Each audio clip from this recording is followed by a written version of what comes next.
What is up, everybody? Welcome to episode 21 of Beyond the Finish Line, a trail running podcast. I am your host, Joe Harden, a passionate trail runner and ultra distance enthusiast myself. Today, I am really stoked on this. I have Paul Stofko. Paul's an ultra runner, a race director for Crazy Legs Racing, which hosts 13 races. Paul might have to correct me on that. Paul is a Western States finisher and also has logged an incredible 1,341 miles at Potawatomi Trails. Potawatomi is like a notoriously rugged course. It's pretty renowned, I guess, in the Midwest for being really, really gnarly and technical. Paul is also a steward in the trail running scene, focusing on philanthropy and inclusivity and bringing together a community. I think I first started following Paul on Instagram, and I've heard him on like 10 Jump Miles. And I actually had the chance to meet Paul in real life this year when me and my family ran the Love is Love 5K back in 2004. And I actually had the privilege of volunteering at the Yeti Trail Half Marathon. And that was a really cool event. I knew right away after I got to meet Paul a couple times, I really wanted to get the chance to have him on the podcast. But before we bring Paul forward, let's get a little housekeeping out of the way. So friends of the pod, your support means everything to me and everyone at the Everyday Athlete Podcast Network. So please do us a huge, huge favor. Like, share, rate, review the podcast. You know, if you're enjoying our work, throw a 5-star review up there.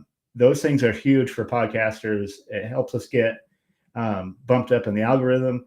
And, we can't do without your support. The Everyday Athlete Podcast Network has 8 other shows outside of mine. Great shows, something for everybody. Like me and Ohms, What's in Your Earbuds. We have Food Fight Friday with Adam Lee and Jason Bahumandi. We even have our newest show, Melanin MVP, which it's a podcast that gives space to women of color. And your engagement is huge to us. So, and we can't keep delivering this fantastic content without your support.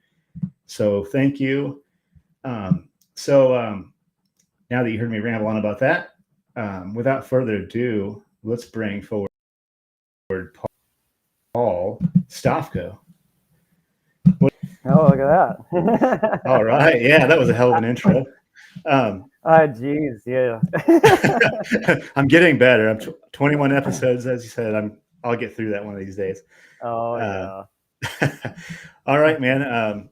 Well, like I said, I gave you a shout out in that intro, but like I said, I don't want to put people in like a box, like you're this, you're that. Mm-hmm. So correct. I like to come out of the gate and give everyone the chance with the big hard hitting question, right? So who is Paul Stofko?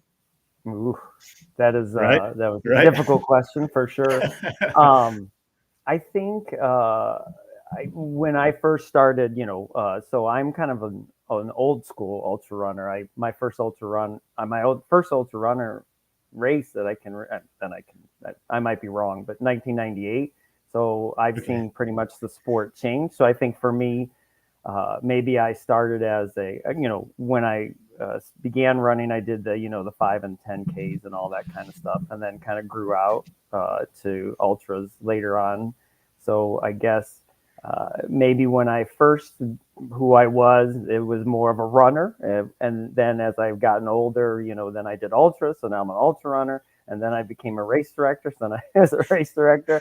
And then, then you started race directing and did more races. Then you're looking at the ability to give back to the community, to support organizations that I deem important. So I don't know, you can philanthropy or whatever you want to call that kind of thing. So I think for me, I don't want to be put in a box, I guess you can say.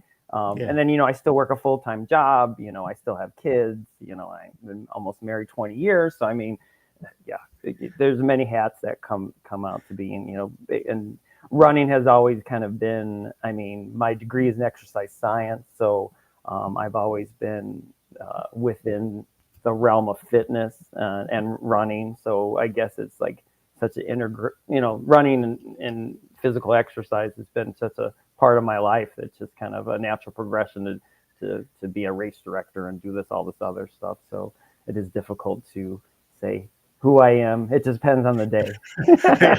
I totally agree. Yeah. I think I try to think about that a lot. It's like, well, today, maybe today I'm more of a small business owner. Maybe tomorrow I'm more like, so it always, like you said, it always changes. And I don't want to wear one hat. I like to switch them out every once in a while. For sure. Well, cool, man. Well, thank you for that. So running, that's the common. Sure. That's going to be the common thread here, right? So you said running's always kind of been a part of your life, or maybe run us through your running journey first. Oh yeah, sure. So I can't say, from day one, but I started running when I was 15 years old. At the time, in growing up, I was a heavy set kid, pretty much all the way till around 8th grade. So 8th grade, I started getting more active, and then kind of got into more running around 15, 14. I only ran track my senior year, and I was god awful. So I stuck with it. So and then I ran I think I was a 400, 800 meter runner, and I always came in last. So that's fine, no big deal. So then I just kept on sticking with it, and then you kind of 5, 10K races every weekend. Into when I was out of high school. I did stay local to go to college for a few years here. So they do have a running club in town that's still around, the Calumet Striders, and they had a lot of races and social events. So I was pretty heavily involved in that. And then did the marathons and half marathons. And then I transferred out to Arizona, Flagstaff, Arizona, at Northern Arizona University to finish my degree. And then I found ultra running. So I have done some trail races, some short distance stuff, but then I really got heavily involved in the ultra community, which was like 3 people. so, yeah, this was 19. So this was 1998 when I went there. So we had very small groups. Ultra running was still fringy at that time. We heard of Western States. Leadville was probably the 2 bigger races that they would talk about. I trained for my first.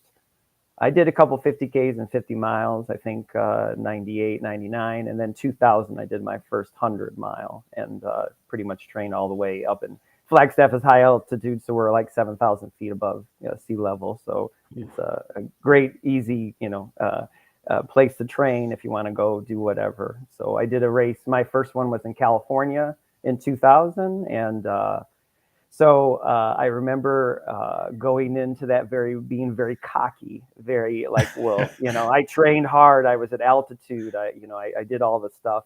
And when I got to the 50-mile halfway, I was at 9 hours and 30 minutes. So I said, well, heck, I just got to run another 9 hours, 30 minutes, 19 hours, man. We're going to get this.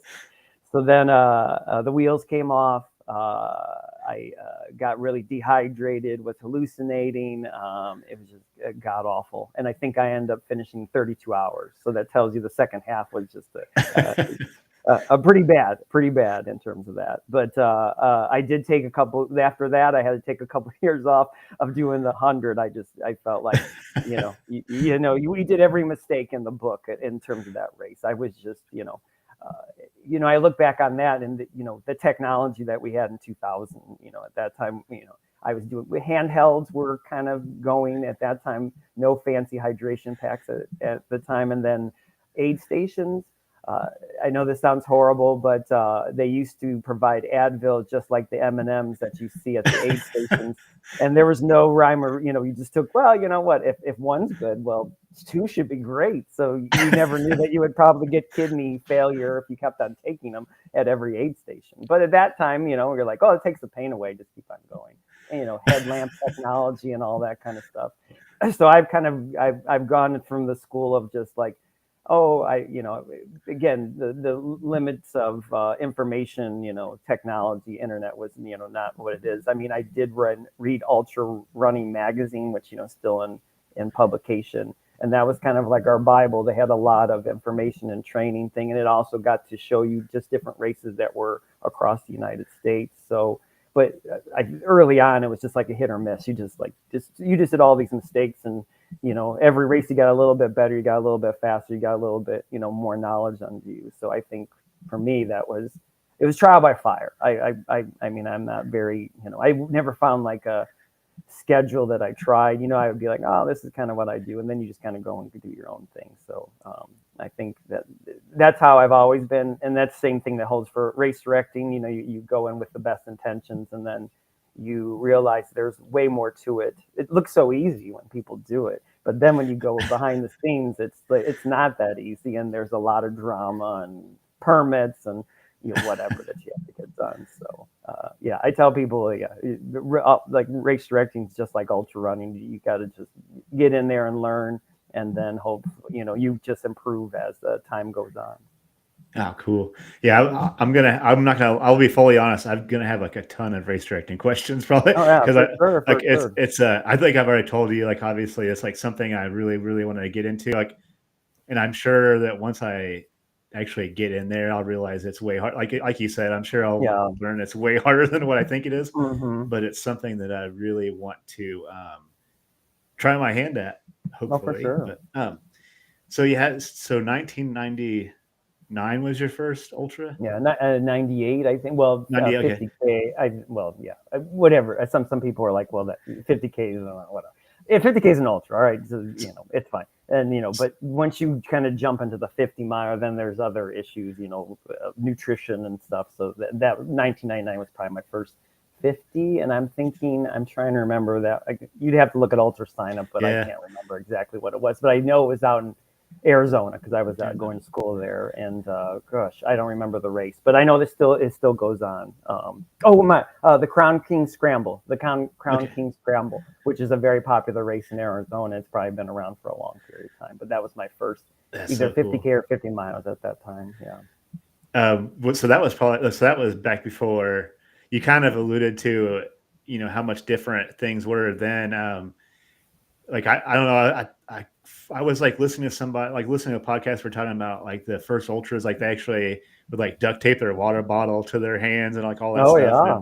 They didn't have watches. So did you like something I guess I want to ask is like, how did you like log your training like in a book, or like, did you just kind of just run by feel, or like I'm so new to the sport. It's like I've always had data available to me, so I'm just like, I guess I'm always kind of curious how that was all done before we had access to this.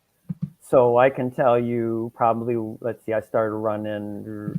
It would be like 1992 because I was around 15 or 14. So we did log books. So if you ever seen those log books with the kind of a spiral bound log book, and then you would record just basic information. Back then it was like the temperature, or, how did you feel, and the amount of time that you did in terms of miles. So no GPS watches. So I can tell you when I first started running, we would find pretty much a spot. Like, I would pay attention to my dad's odometer when he would leave the neighborhood, and then, look at the mile markers on the odometer. And then that would be considered my, mile 1, 2, 3. And then I always tell people when you got a route at that period of time, you just kind of kept it because you didn't want to kind of explore because you didn't have the GPS to kind of be like, oh, okay, how am I going to get back, or what's the distance? So you kind of stayed on the same like 8-mile route or 5-mile route all the time, was out and back, because you knew like, okay, this stop sign is approximately a mile. I can tell you when I first started, I was into a lot of heart rate monitor training at that time. Polar, the watch that I wore, you could set up the different zones. I think there's like 5 zones or whatever. And then I would make myself, whatever I was training for, if it was a recovery, I, put the alarm on. So if I didn't, if I was going too slow, it would tell me I'm going too slow. If I was going too fast. So I did heart rate training probably before, GPS was there. And that worked out really well. I mean, if you follow that, whatever the particular run that you had, if it was a hard run, you would keep it, in a certain level or something like that. And then I'm trying to remember the first, the infancy of GPS that I remember is Nike made a like device that would attach to your shoe, and then as you ran, it would just record your step. You would have to set it up like what the difference, the distance between your step, like what your stride length is. And then the only problem with that is you can't see it, so you would look down at your feet, but it was like super small, so it would say the number right there, but you'd have to stop, look at it, and be like, okay, I keep on running. But that was like my first ever, like, I guess it wasn't even GPS technology. It was just basically measuring steps and then converting that digitally. But that was like the big thing. And then who knows whatever happened to that. I mean, they never did anything with that. And then I think, gosh, I didn't get, Timex had a kind of a basic GPS. That was probably my first one. And then, Garmin later on, then I've kind of used Garmin. Now there's all kinds of different companies, but technology and, the Strava and all this kind of stuff. This is all fairly new. So there's nobody's giving kudos on your handwritten notes in your logbook. So. Just going and go.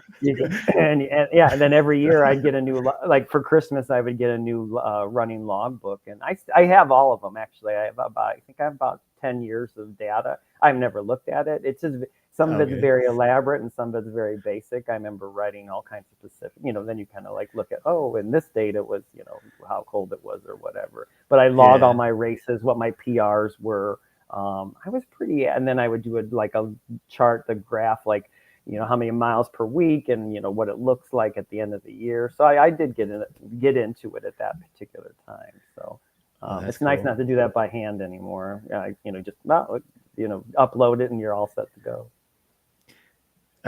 You just say you never really looked back at it, but I just wonder if like how cool it'd be to actually like go back and kind of thumb through some of those old training logs now, now that we're so like connected, like you said, it's like the joke is if it's not on Strava, it didn't happen, all that stuff. Yeah. But that's something I really want to do. I just haven't done it because I'm trying to be like somewhat deliberate on my training, but I really want to like challenge myself to like once a week, no phone, no watch, no nothing, just for one like good solid run, just to I get so like caught up sometimes in like the data aspect of it, and like looking back at my times is like it'd be kind of cool just to like kind of break free of that and maybe go like actually start like a logbook or something too. I think that'd be kind of cool to try out.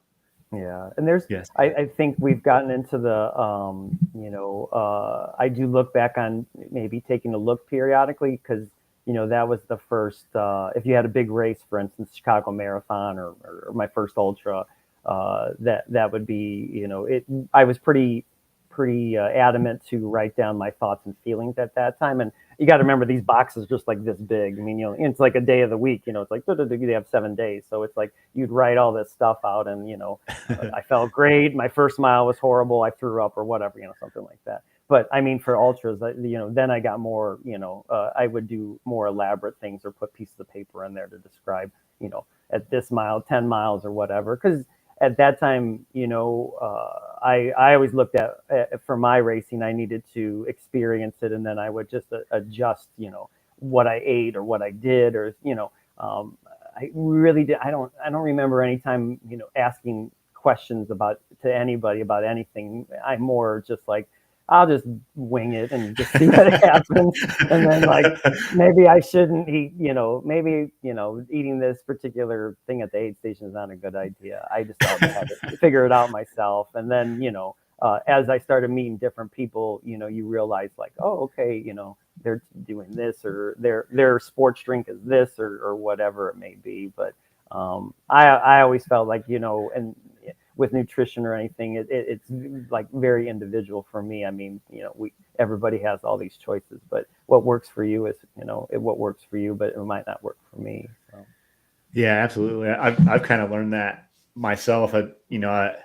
When I first started ultra running, I like went down these big rabbit holes on what's everybody eating and what should I eat, and then learned very quickly that I mean, everyone has like an opinion on what's right or wrong, but it's it's not tailored. Nutrition's not one and done. It's like everybody has their own things that work and things that don't work. And I had to learn a few hard lessons about that over. Yeah, Jason says Oreos, Impossible Whoppers, and Klondike bars. That sounds phenomenal. Actually, man, Impossible Whoppers though, like 12 hours into something, like just a good hot Impossible Whopper or Impossible Patty. But so what's the biggest change you've seen in trail and ultra running since you've been a part of this sport? I can't say this is a good change, but I feel like when I first started, it was definitely a community base, because I felt like a lot of us were crazy and bananas, and people just didn't understand us. So you were very attached to those people that you did the races. I see that in some races, and then I do see I don't see that in some races. So I try to, I guess for me, when I do my races, that community is very important to me. So if I don't feel like I do a ultra and I don't feel that like welcomeness from everybody, then I might not do that race again. I think in the beginning there wasn't many of us, so so when you first started, it was like you run into these people, and then I was running out west, so California, Colorado, and those kind of different states. So you only had so many ultras. The calendar was very small. So I mean, you would run into these people, consistently at different races. So I think when we've gotten to the point where we have so many races, sometimes we maybe don't have that community or not that closeness. I mean, I'm glad that it has grown as a sport. I guess I have growing pains. I mean, I'm glad people are able to do it, because you want to have a lot of variety across the United States. But I just feel like sometimes the community, and I guess for me that's the thing that draws me to the sport, because I started off as like a road racer, and that was like just cutthroat. I remember the Chicago Marathon, and we had and I don't remember what year. I think I did it when I was 18. So probably the first year was like 94 that I did it. And then you're fighting for position to get to, this is like, you don't have any groups. It was like an all out run at that particular time. It wasn't like split up into like A, B, C type stuff. So it's like you would like you would push people out of the way if you got in the way of like a fire hydrant or something like that. And it's like, man, and then when I got into ultras, it's like you really didn't, everybody's like, we all have a common goal, is to finish. Some do it faster, some do it slower. So that's kind of what I enjoy. And so, yeah, I guess the things that have changed, some have been good, if some have been bad, in terms of like you said, a lot of the technology has adapted, a lot of the hydration packs have, those kind of things have been great strides. But, I guess I feel I'm the old man, I'm 49 years old. So I'd be like, well, back when we did it, we just, had a water bottle and, old clip, because I remember at the aid stations back in the days, we didn't have any like bars and stuff that were easy to chew. What they do is they would cut a power bar into segments, and then you would take that power bar, old school power bar, and you would hold it in your hand, and the heat from your palm of your hand would kind of melt it, so you can actually try to chew it and break it up in your mouth. I mean, that's just kind of how it was. I mean, you don't really have any. It wasn't very like, the stuff that we have now is great. Don't get me wrong, but that was like how it was. Just you toughened it out, you chewed it up, and you just kept on going. And like, all right, that kind of stuff.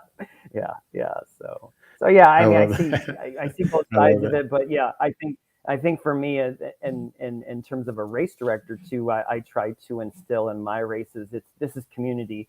Though I really enjoy the overall male and female, I am there for that person that has never done a trail race, has never maybe, they're doing something that's very difficult for them, and our races are, bananas. Some people, we go through water, we do all kinds of crazy stuff. And I think that challenge or experience and those people that are finishing just beyond the person, we always celebrate the, the overall male and female, but it's all the other people that what I was when I first did ultras, that was what I enjoy. I mean, we all wanted to kind of, cheer each other on.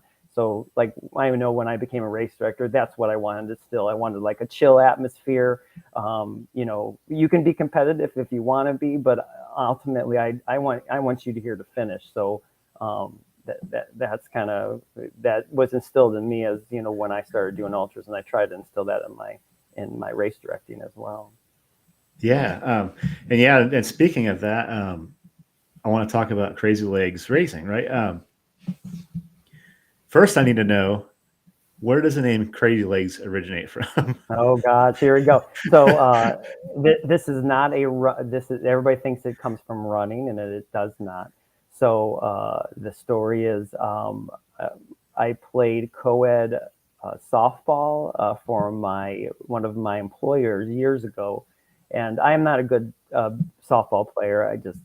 I'm a runner. I'm not good. So they always put me in the outfield because I can run. But what would happen as the ball was hit, I would either run too close in or I run too far back. And so the coach, which was my coworker, said, "Look at those crazy legs as he runs across the thing," because I was totally, screwing up, dropping the ball, and I couldn't, basically, I couldn't understand like when the ball got hit if I should go back and forth. So I would just run in circles. So that's pretty much how the name. It has nothing to do with running, but Okay. yeah. So people call me that from that point on. That was my nickname. So I mean, yeah, everybody thinks it has to do with running, but it just means I'm just a horrible softball player. I love that. I like the logo too. I just assumed maybe it was a running thing because the logo is like, no. Yeah, it's like so I really like that. That's cool. That's a great story. Yeah, Actually. yeah. So yeah, I know people are like, it has to do with running. I mean, I do ultras, but no, that was just kind of like, I'm not skilled in everything. I told people, I was like, I'm a good runner. That's my forte. I still, my son plays baseball and stuff like that, but I always tell him like, he doesn't have to be like me. You can do whatever you want to do. But yeah.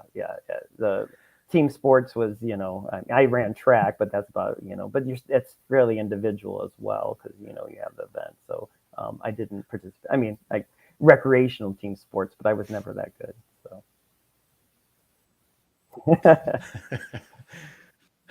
So you kind of touched on like your why for Crazy Legs, like why you mm-hmm. race direct.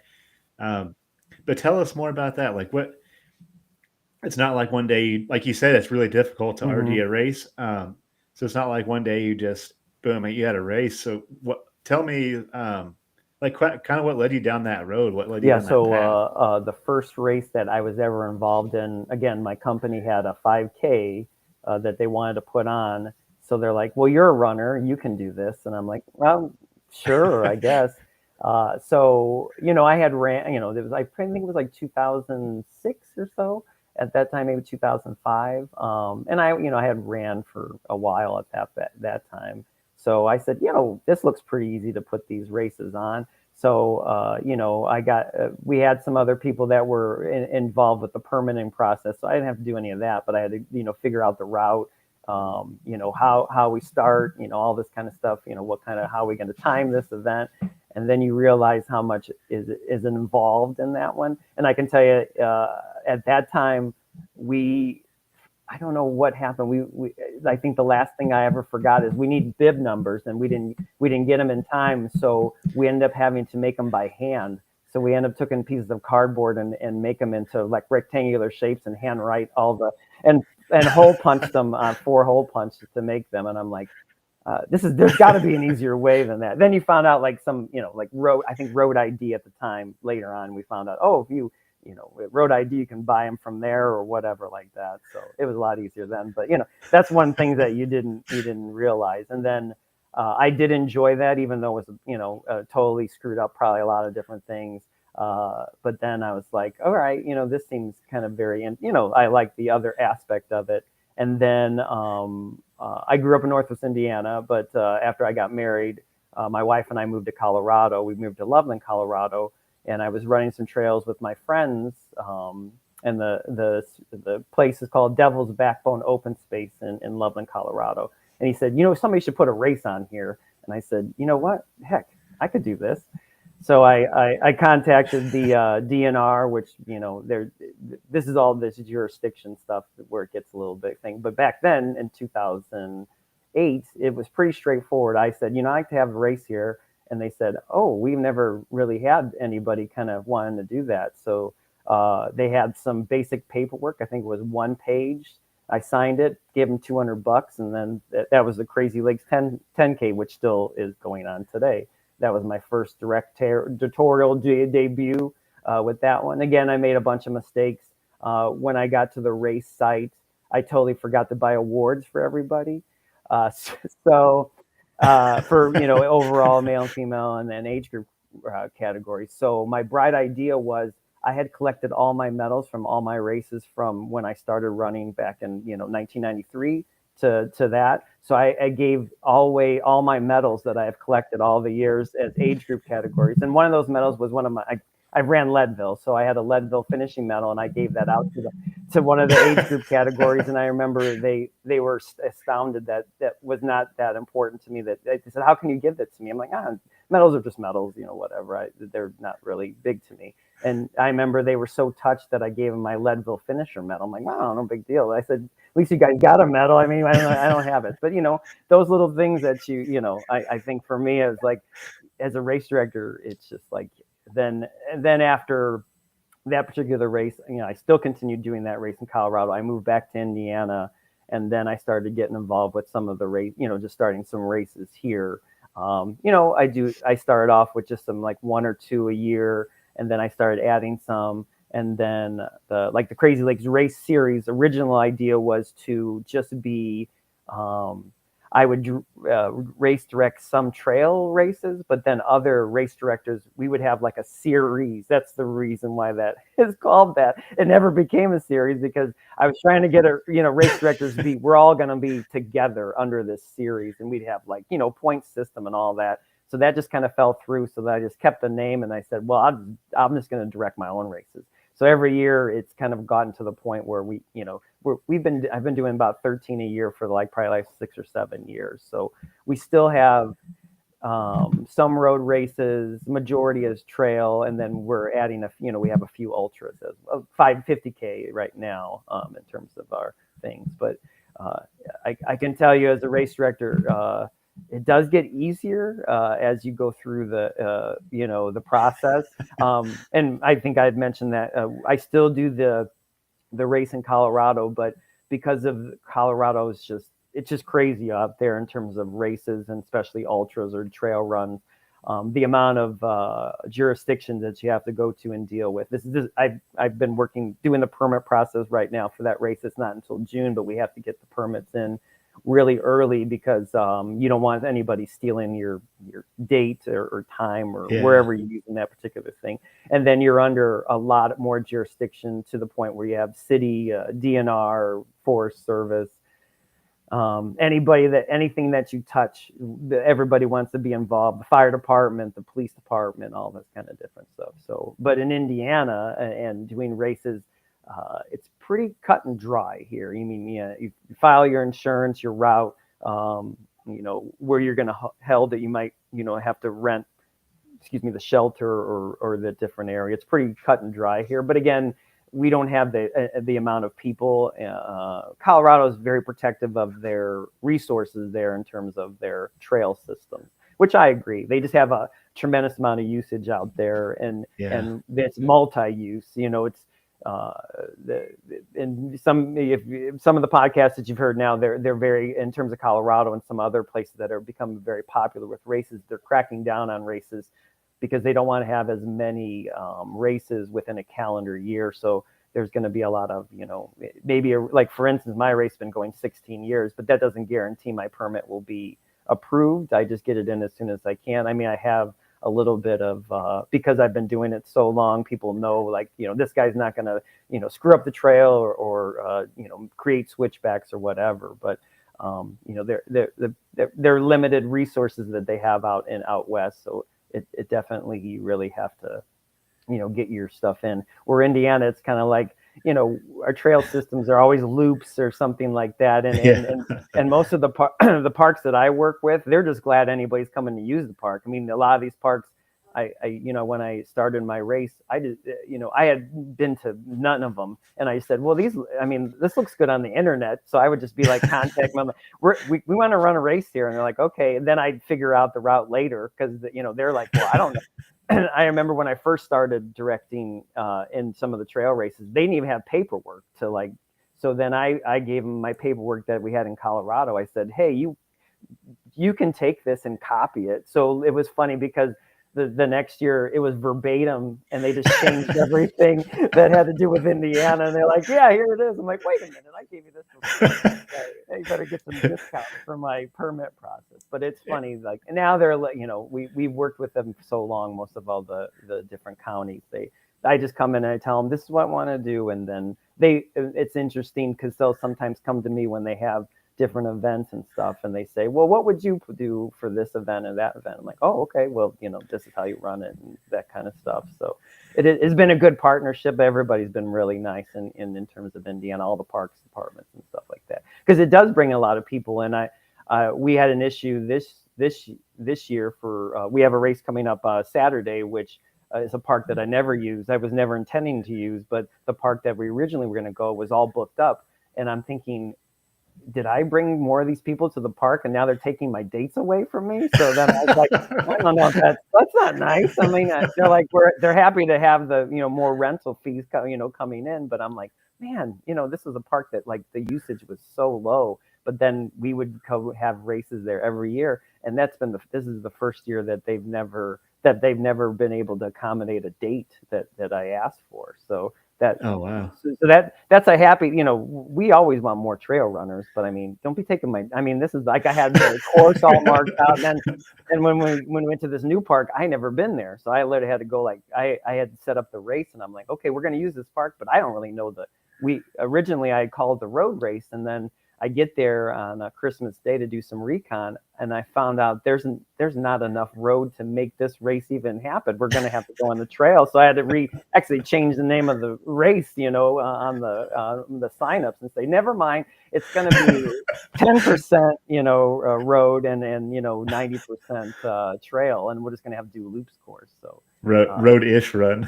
Road-ish, yeah. So yeah, now it's trail run, but I mean that. I think, and with race directing, the thing that I think for me, it's that passion that you bring it. I think when I do my races, I kind of think of uniqueness, like just like I'll see something like cool, like we have the Bigfoot or something. So I'll buy something Bigfoot-ish or something like that where, I try to, I think everybody says, when you're a race director, everybody sees a little piece of you in your race. And I think that's true to me. Like, my whole thing is, I want you to have fun.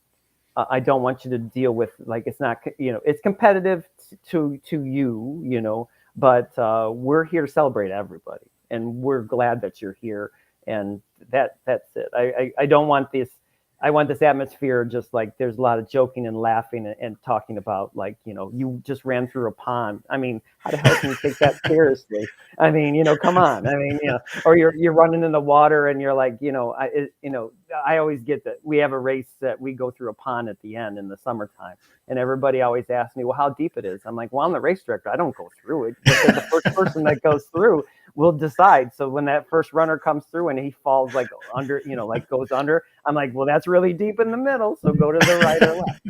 Because they're like, well, don't you go? I'm like, I'm not going to the pond. I'm the director. I'm just telling you what to do. But I think when you come out of my races, I hope you just have a good time. I mean, that's what and we don't have, I think we're, in terms of averages and numbers, we're between 30 and 40 in terms of people that we have. And we'll have some big races that have 100, but I like that small uniqueness to the race. So, we have people that keep coming back, and then we have new people that come in. So and I'm at that finish line. So all our races, we do old school timing. We do the old, you saw it, Joe.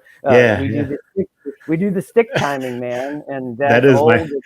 That's 1980s, baby. But I know people, love the chip timing, but what I always tell people, this is the thing that I like about, I'm going to be the person that, sends you all the emails. I'm going to be the person at the finish line handing you the stick. So I know what you went through. And the funny thing is, people like, are you the guy that sends the emails? I'm like, yeah, I'm the guy that puts the emails out. I pack the bags.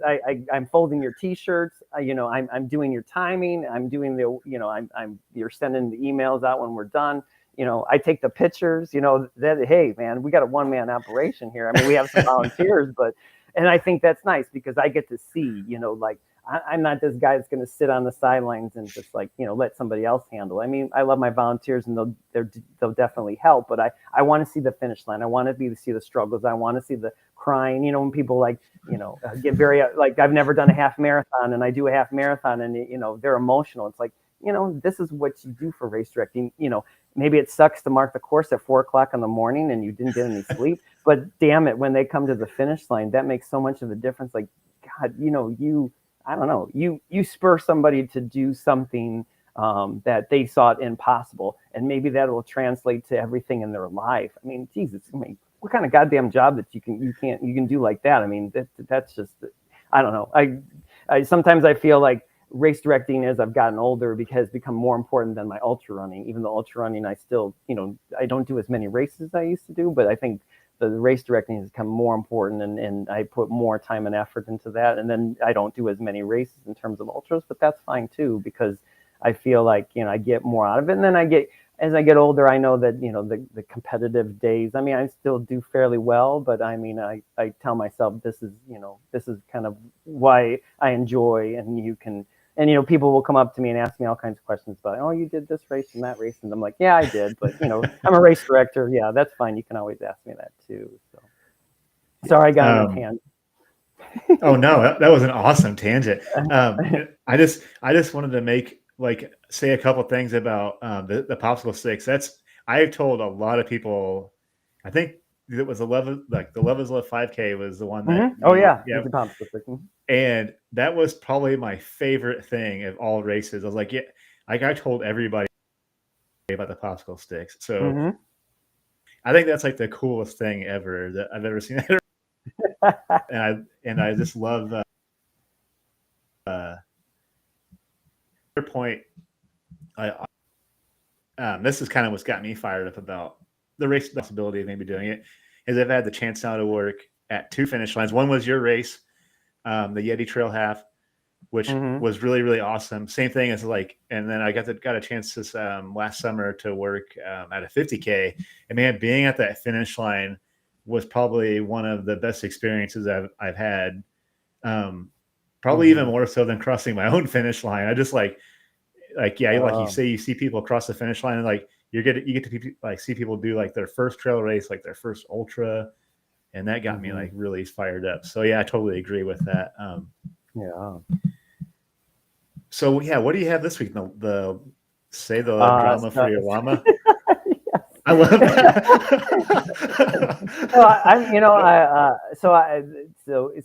Here's how I'll just give you a quick and dirty how we do these races. So this particular race, it's a very we're at a new park, and I didn't have a name, and I'm thinking, I don't know. Well, let's see. I don't know. And I like llamas. So I'm like, you know what? And that sounds like a great, kind of thing. So yeah, there we go. The funny thing, I can tell you, I don't know how the llama story got in, but when I lived in Colorado, my wife and I were looking at to be raise alpacas and llamas. And I was like, oh, and we went and actually did some volunteer work where they shave them, for their, fur or whatever. I don't know what the technical term is. But yeah, so I'm like, oh, there's no llama race. What the heck? Let's just, whatever. And we try. And if you notice, we have all kinds of themes. So we have Yetis, we got Bigfoots, we got Chupacabra. So they call those the cryptids. That's like these, mythical creatures that maybe exist, maybe not.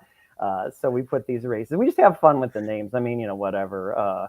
And then, we just got finished with the I Love Coffee. So that's a pretty road race, everybody, that's like a coffee based kind of race. And, we have these, I try to make something unique. So We do have one coming up called the Turkey Toss, which is, I think, on the 16th of February. And how that one works.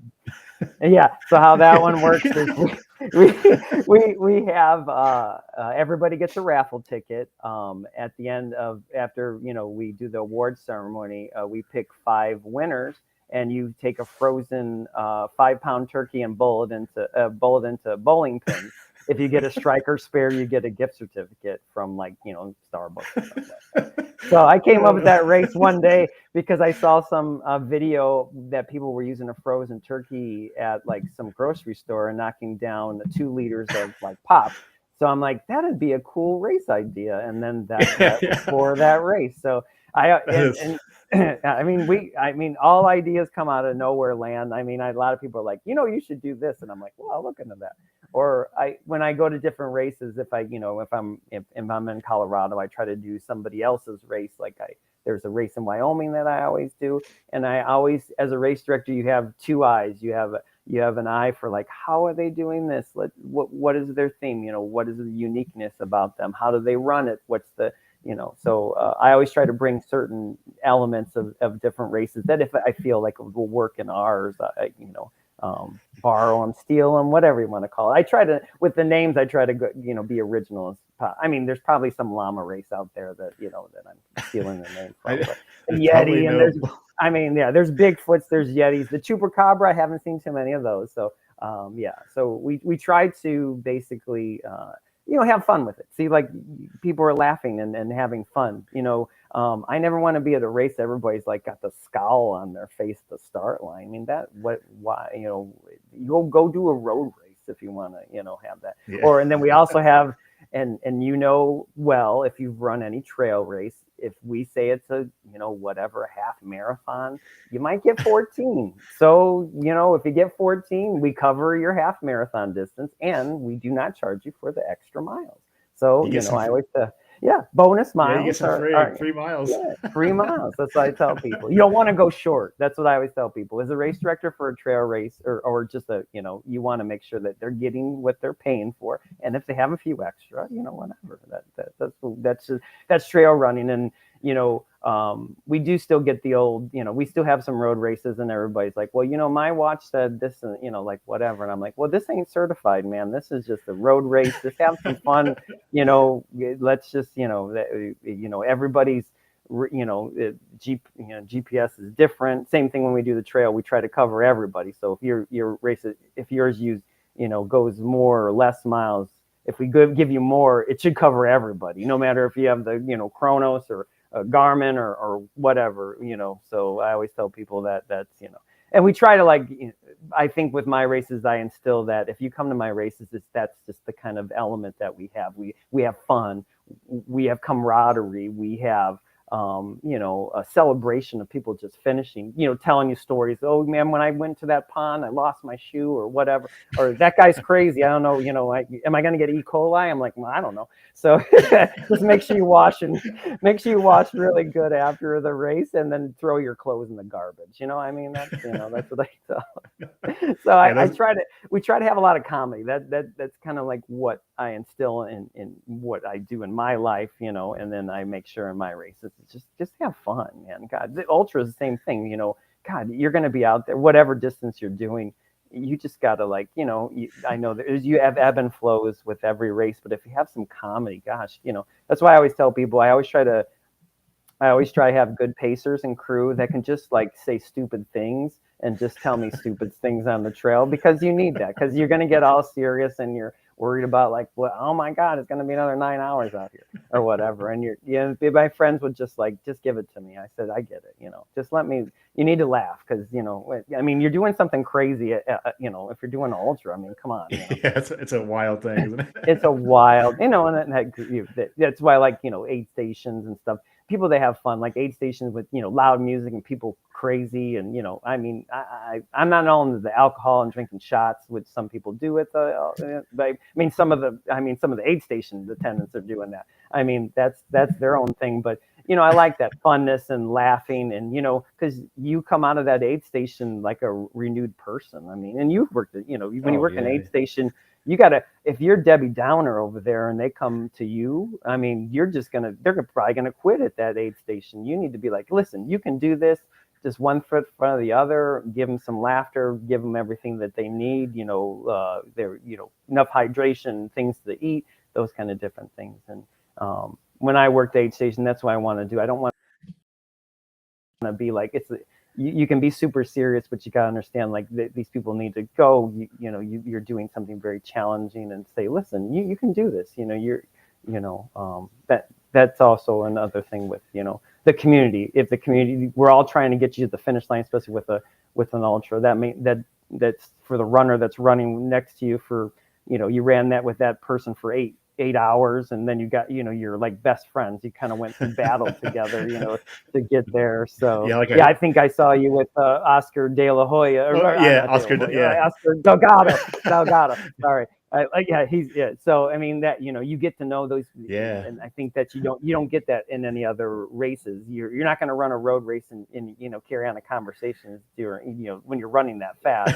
But when ultras, you got 10, 15 hours in the dark. I mean, I don't know. I try to, I want, sometimes if I'm not talking, I just let my pacer just tell me like the craziest stories, just to kind of keep my mind off of it, for sure, So I mean, that's kind of, that's why I think I enjoy race directing and as well as ultra running, because you just have that, community has always been a big thing for me. Yeah, shout out to Oscar. If you ever need need to pick me up at 3 a.m. when you're just really not feeling very good, there's no way you can run with Oscar for more than a couple miles without absolutely like losing your shit, because he says the most off the chain things constantly. Yeah. he's the greatest. Correct. It's like a trauma bond, right? That we all have. Sure.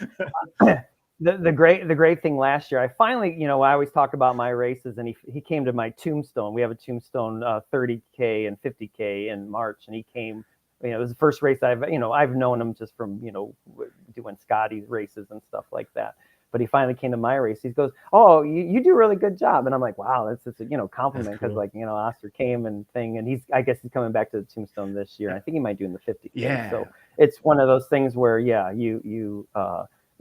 that always makes you feel good when you have, people come to your race, especially when you start dabbling into longer distances. You have that, you have that crowd that is, wants to kind of see what you got going on. And, it's nice to get that, like, oh, you do a good job.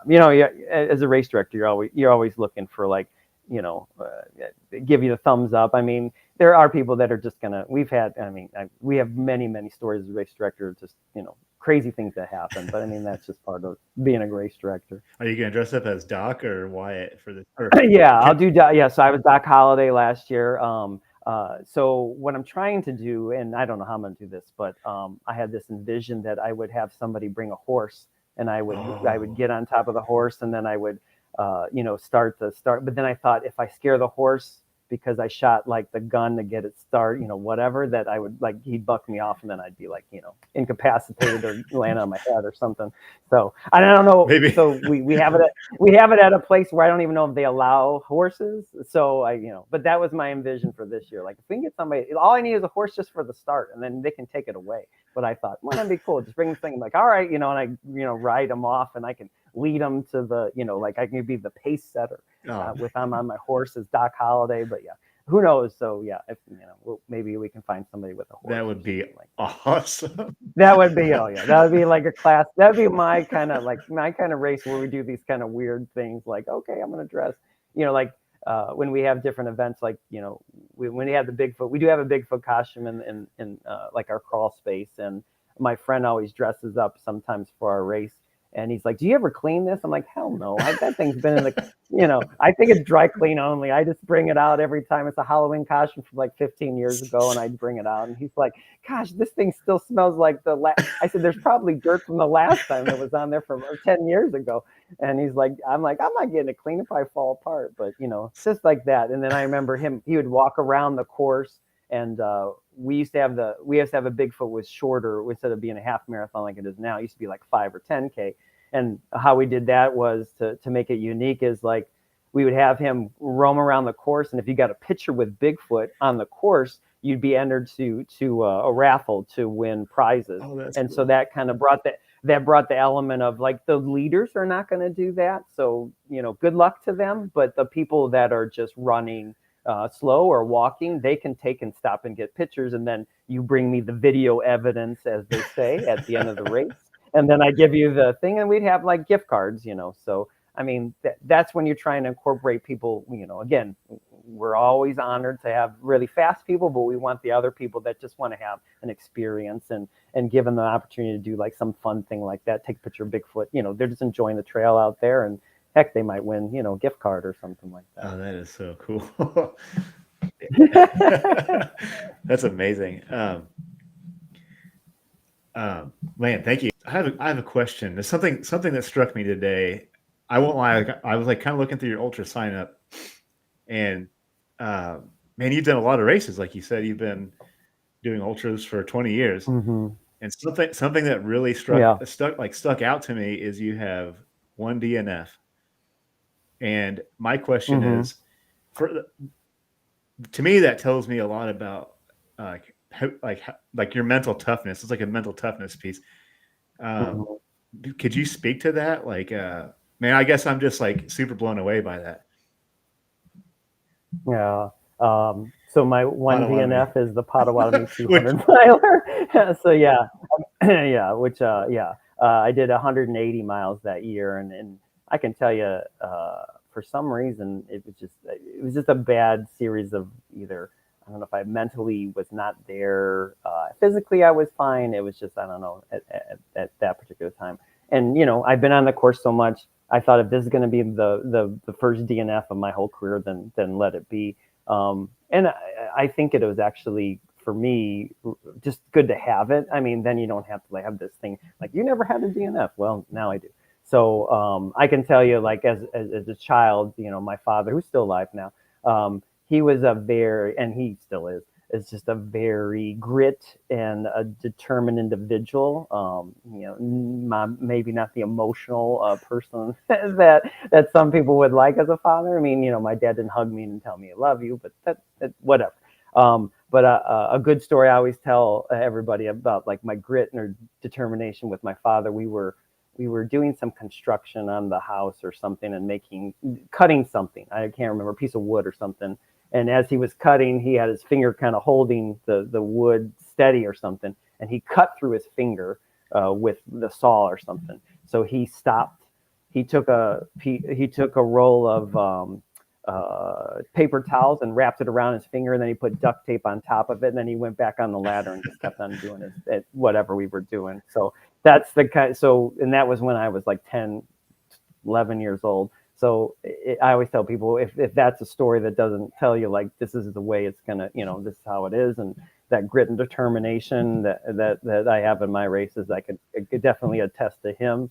My mom's on the other side of the fence, where the kindness and caring and empathy towards individuals. So I have a great balance between my two parents, because I try to instill that, So running and then ultra and doing ultra running has my dad's grit and determination, but as a race director, empathy and caring for other individuals and those kind of things come into play with my other, the other aspect in terms of like race directing. So, but yeah, I can't tell you, like, everybody's always asking me, well, how do you train for that? Well, I don't know. I think when I first started running, in Northwest Indiana, I mean, the weather's all over the place. So you just go out and do like I've done, a run in -25. I've done it in a rainstorm. I've done it in a thunderstorm. I've done it when it's like super hot. And so, I never have in my head, I feel like I just need to go out there and do that. You have to experience that. So I don't know if that gives you grit or determination, I guess, maybe, because you're just, I always tell myself, you never know what the race is going to bring you in terms of weather, no matter, in the Midwest, gosh, never know what you're going to get. So if you go in there and prepare for everything, you're not going to freak out, because, that'd be like same thing. Like, I remember early on in my career, I did my first ultra and I threw up for the first time. And I remember just getting so worked up about, oh my God, my nutrition is going to be off. I'm going to be dehydrated. I'm going to have to drop out. But then as I've gotten older, I think I throw up pretty much every damn ultra that I run. And I just like, you know what? I throw up, I drink some water, I swish my mouth out. I'm like, I'll go to the aid station, and then just start the whole cycle of going back in and replenishing myself or taking it easy. But that comes with experience. But when it first happens to you, you're like, oh my God, what am I gonna?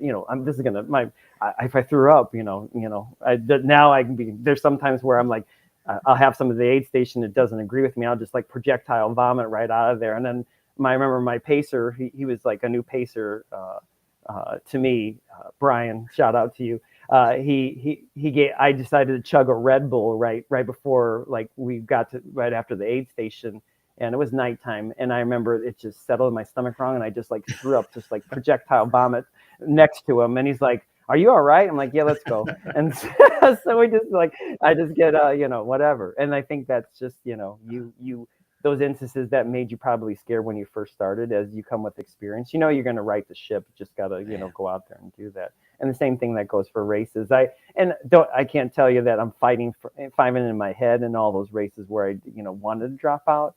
And there, when you get to these like longer distance, like the 150, 200 milers, there's a lot of like mental, like really just you're just kind of out of it, and your brain's not really working that well, and you're just like, people are talking to you, you don't know what the hell, you don't even know what day in. And then the Potawatomi in particular, that's when you start your marvel. Like, I've seen things, just crazy stuff, and I keep on telling myself these, I remember in the 200 miler, the leaves came alive, and they had little like teeth and like eyes at night, and they were all over, because the leaves were all over on the ground. And I said, you know what? These are not real.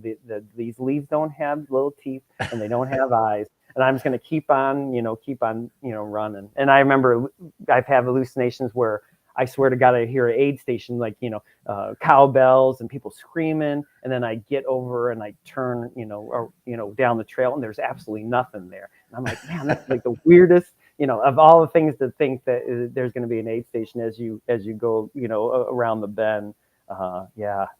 That stuff, and again, when we first have the hallucinations, you're freaked out about it. But now it's like, oh, I've been there, and I know this is not real. I know my mind's like, we're losing it. We haven't had any sleep for like, 2.5 days, so I think for me is like, I just keep on going, and I just say, sometimes you use like, let's do the math, like, how many miles did I have left? And you're so like out of it, you can't really figure out like, oh man, I don't know, what am I on, or what loop or whatever. So you do that. But then usually when you get pacers, the pacers will, there are two things. Like, I'll tell them like, listen, I don't need to talk at all. I just need you to be in front of me and then just guide me. Because usually it's the middle of the night. So I just said, I will follow your feet, and then I just stare at their feet, and I just go whatever, and I try to like let them, dictate the pace, not killing me, but just like dictate the pace to keep on going. So I don't know if there's anything in particular that I could do for like mental training. I think you just got to get out there and do it. And then, there's just going to be moments that I think a lot of people, and then what I always do is like, when I get to where I'm having these issues where I want to quit, I always tell myself, do I have a broken bone? Do I have a major stomach issue? Do I have all this other stuff? If I don't, then what, there is no reason I should stop. If it's just like a bad patch, you just got to keep on going. I don't, and that is difficult for a lot of individuals. I mean, it's tough because, when I dropped out of mine, it was just a pure mental thing. I think physically, I probably wouldn't be able to finish the 200. I probably wouldn't have been able to finish within the cutoff time, but I probably would have finished it. But then I started to think about like, all my pacers have been here like for 2.5 days. And then you start thinking like, hey, man, these people have taken their time out of their busy schedule to come in here.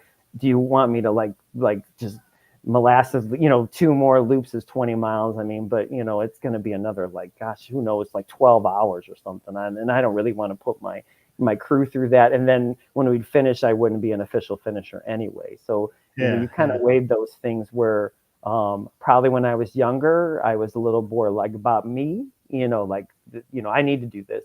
And then as I've gotten older, it's more about we as a group, you care more about your pacers. I mean, I've had, people that come with me and do all this stuff, and they just, I feel like that's being very, I don't know, narcissistic, but you're caring about yourself. You got to care about these other people because, they're all in. You know, they always say, well, we're in if you want to do the next 2 loops. But I'm thinking, you know, that's just, if I'm not gonna, you know, if it's gonna be a, you know, a limp to the next 2 laps, and I'm not gonna be a finisher. I mean, you know, let's just cut your losses. And I think that I always tell people, especially with your DNR or DNF, I'm sorry, you have to.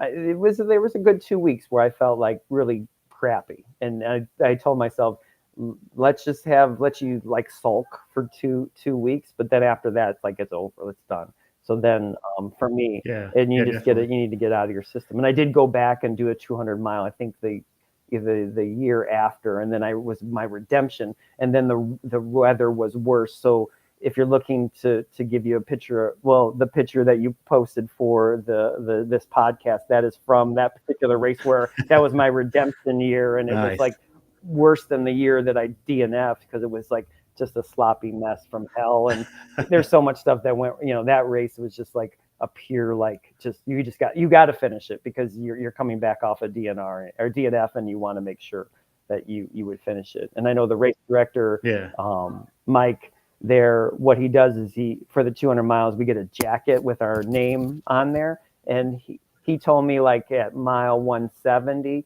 he has to he has to go to the printer that's in town and actually put your name on that jacket. So he is taking the fact that you're going to finish this race, even though you're 30 miles out and you might not finish. But he said, I knew you're going to finish this race coming after you came from dropping out. And I told the printer, go ahead and put his name on there. And his jacket was ready to, you know, when I got to the finish. So, I love that, man. That's, so, you know, and, you know, and then I most every race now, you know, that mentality. So I think from dropping out of that race, I learned way more than probably would have if I tried to like gut it out and finish it. So I'm not glad I dropped out, but I'm glad that all the things that came after that. You really have to kind of take, you know, you're looking at your ultra running career or something and say, you know what, this is not so bad. It's not the end of the world. And you just go on, and you just have to, like, okay, you just adapt. And then the next time I came back, I did finish. And so, you know, it was, you know, even worse. And then I was saying, well, if I can get through this, the worst of the worst, then geez, I can, you know, when the course is dry, it's going to be a piece of cake. So cool, man. Yeah. Thank you for that. So grit. Well, hey, Paul, I don't want to take up a whole bunch of your time. This has been amazing. I'm definitely have to have you back on. I say that to a lot of guests, but man, I didn't get through them. Now it's like every time I interview somebody really, really cool, like I always end up with just more questions than I had to begin with. So I appreciate you coming on, man, and sharing all that with us. You're going to crush pot this year. And thank you, everybody, for listening and tuning in. Paul, thank you so much for coming on, and I will see you all next time beyond the finish line.